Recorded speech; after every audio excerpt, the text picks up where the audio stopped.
Oi, eu sou a professora Ivana, professora de artes, e eu trago hoje para vocês uma introdução à pintura rupestre ou pinturas pré-históricas do período paleolítico e neolítico.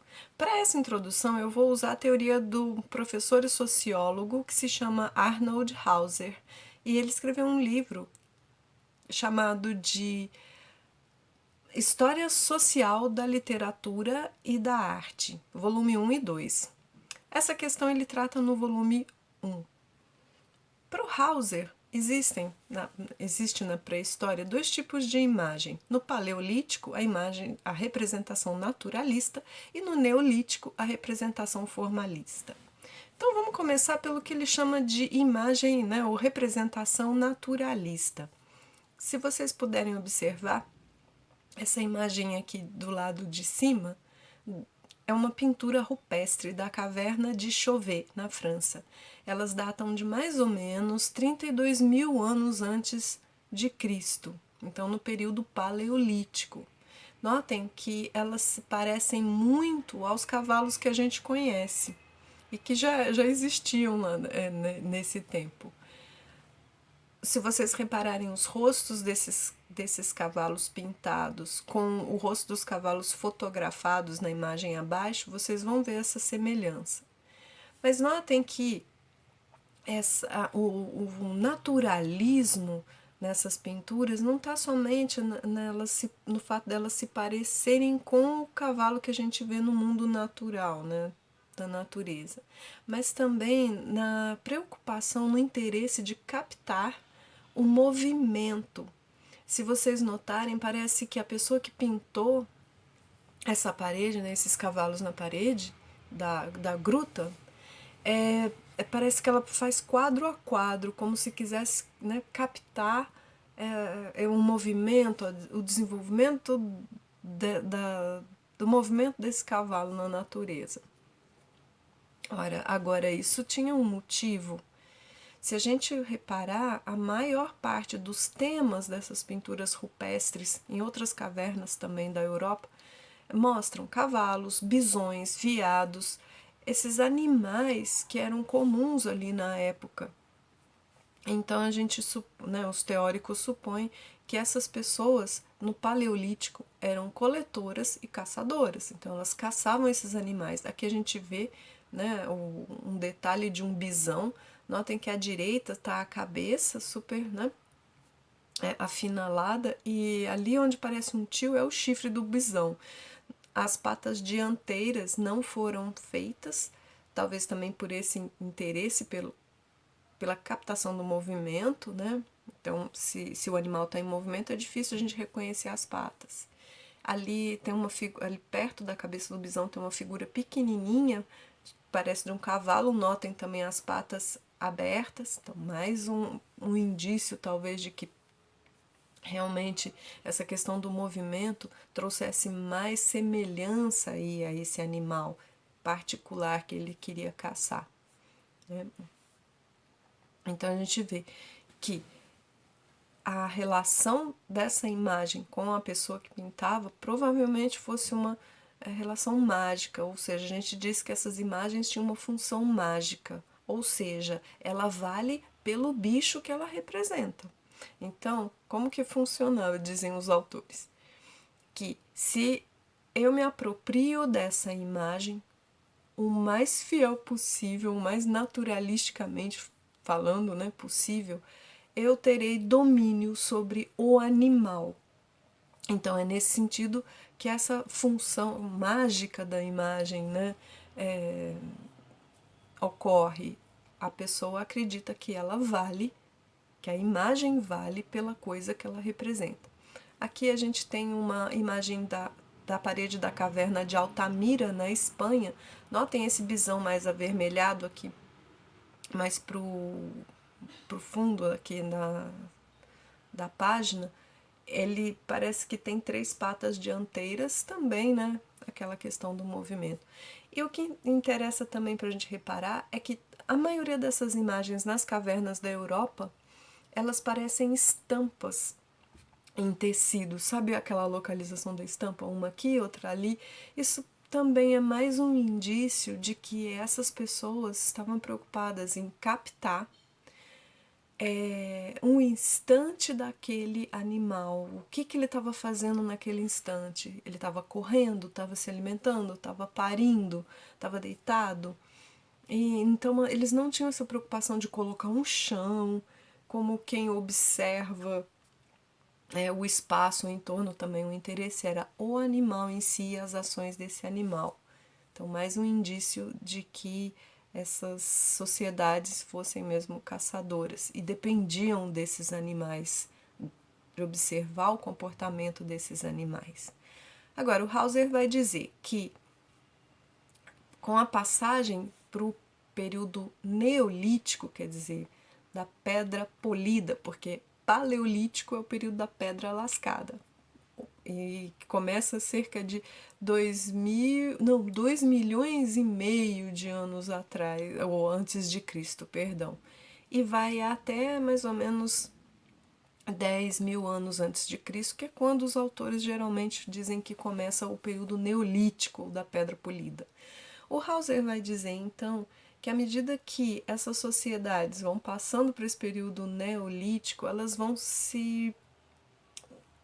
ficando mais sedentárias, ou seja, elas deixam de ser coletoras e nômades, né, caçadoras. Por que nômade? Porque eles seguiam as manadas desses animais que eles caçavam, então eles estavam sempre mudando. Quando passa, né, as sociedades passam ali período neolítico, elas vão se sedimentando, vamos dizer assim, vão ficando mais sedentárias. Então elas começam a plantar e a criar os bichos que elas vão comer. Então essa estabilidade, ela se reflete também na imagem. Por quê?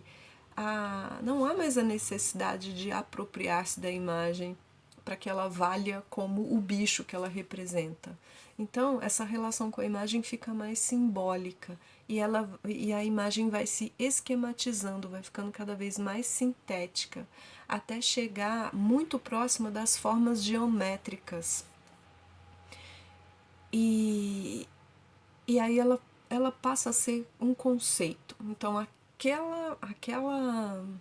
aquela figura de que antes era tão naturalista, vai ficando cada vez mais abstrata, vamos dizer assim. Ele vai abstraindo, vai sintetizando daquela forma naturalista até chegar nessa forma aqui, que é o que o Hauser chama de representação formalista, uma representação mais sintética, mais próxima mesmo do tratamento geometrizante. Olha só, esses cavalos representados, eles têm 4 patas, o corpo, o pescoço e a cabeça. Talvez algum aí, né, represente um veado, talvez os chifres. Esse mais para a esquerda da imagem. Então, quer dizer, o Hauser vai dizer que essa imagem formalista ela é comum nesse período do Neolítico por isso, porque ela é mais estável. Não há a necessidade de que ela seja tão particular e represente aquele bicho que eu vou caçar amanhã. Então ela é mais geral, assim, né? Um formato mais universal. A gente tem essa forma aqui de 4 patas com cabeça e corpo ou chifre para representar veado e essa daqui para representar cavalo. Olha aqui, essa daqui é uma imagem do livro mesmo do Hauser. No alto, à esquerda, a gente vê a imagem de um veado supernaturalista, né? A representação muito naturalista, e à medida que se aproxima do Neolítico, essa imagem, segundo o Hauser, vai ficando cada vez mais formalista, sintética, né? Até chegar nessa aqui abaixo da primeira, do lado esquerdo, que é um esquema, praticamente esquematizado, geométrica, né? Que ele chama de formalista. E a imagem naturalista bom, eu acabei me perdendo aqui. Vamos lá. Se a gente aplicar essa teoria do Hauser para as imagens pré-históricas no Brasil, a gente vai ver que ela tem alguma limitação. Essa imagem aqui data de 13 mil anos antes de Cristo, ou seja, também cronologicamente falando, dentro do período paleolítico. Mas se vocês notarem, essas imagens não são naturalistas, elas já têm esse grau de síntese, de esquematização das imagens do período neolítico. Então, ficaria difícil a gente aplicar a teoria do Hauser como uma grande verdade. Nenhuma dessas teorias representa uma grande verdade, são todas construções, né, baseadas nos estudos e no material disponível que esses autores têm. Mas a gente também não precisa rechaçar, negar toda a teoria do Hauser para olhar para a pré-história aqui no Brasil. Não. O que a gente poderia pensar? Que talvez essas sociedades... essa daqui é uma... Desculpa, eu acabei esquecendo de falar. É uma fotografia, né, de um detalhe da parede da Lapa de Peruaçu, em Minas Gerais. Então, as pessoas que estudam a pré-história em Minas Gerais, elas dizem que nessas imagens a gente ainda reconhece figuras de animais, que vocês vão ver mais atentamente daqui a pouco. Isso denota, são animais selvagens. Então, tá vendo aqui, no centro, a gente tem num azul ou preto, aqui uma imagem mais escura, a representação realista de uma ave. Realista porque a gente consegue ver a ave, mas ela não é naturalista, porque ela não se parece com as aves que a gente vê na natureza. Ela é mais esquemática. E por isso ela já seria uma imagem mais formalista, em pleno período paleolítico.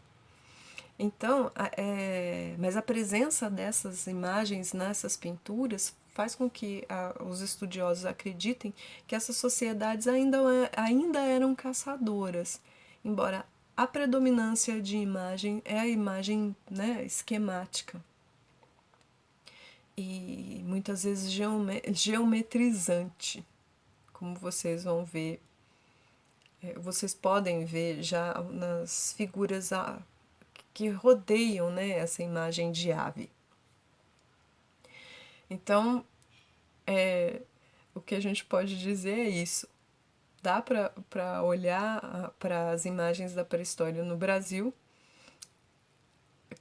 usando, né, se baseando na teoria do Hauser, mas ela tem uma certa limitação, porque essas imagens já se parecem, embora estejam cronologicamente no período paleolítico, mas elas se parecem mais com as imagens formalistas descritas pelo Hauser como sendo do período neolítico. Isso faz até que seja bem interessante. Se vocês notarem aqui à esquerda, tem em preto e branco, tem o desenho de um tatu atrás de uma mancha vermelha, e à direita, mais ou menos ali no meio, também perto da margem direita, tem um detalhe da carapaça desse tatu, né? Então, os teóricos dizem que é muito difícil a gente recuperar o significado, as narrativas aí, né, implícitas nessas pinturas. Bom, isso foi só uma introdução, então eu indico para quem quiser se aprofundar nesse assunto para ver o filme do Werner Herzog, Caverna dos Sonhos Esquecidos. Ele mostra as imagens da caverna de Chauvet, na França, e não é só um documentário sobre essa pintura rupestre, né, nessa caverna de Chauvet, mas é também uma homenagem ao cinema. Ele mostra todo o encanto, né, que o Homo sapiens tem na representação do movimento. É claro, no Paleolítico tinha uma função mágica, essas pessoas precisavam desses bichos, né, que eles representavam para sobreviver. Hoje em dia, a representação do movimento tem outras funções, essa imagem tem outras funções. Para quem quiser se aprofundar na pré-história brasileira, eu indico o livro do André Proust, do Marcos Jorge e da Loredana Ribeiro. Como é um livro difícil de achar, eu recomendo que vocês procurem textos da professora Loredana Ribeiro, que é especialista na pré-história de Minas Gerais, e do professor André Prus. Os dois são arqueólogos. O André Prus também ele se interessa pela imagem da pré-história no Brasil inteiro. Então procurem artigos desses dois nas plataformas Cielo ou mesmo Google. E o Marcos Jorge, ele é cineasta, então acredito que ele tenha participado nesse livro aí, mas para cuidar das fotografias. É um livro muito bonito, mas se vocês procurarem artigos da Loredana Ribeiro e do André Prus, vocês também vão ter acesso aí a muita informação sobre o período dessas imagens pré-históricas aqui no Brasil. Bom, pessoal, era isso. Muito obrigada pela atenção e até a próxima.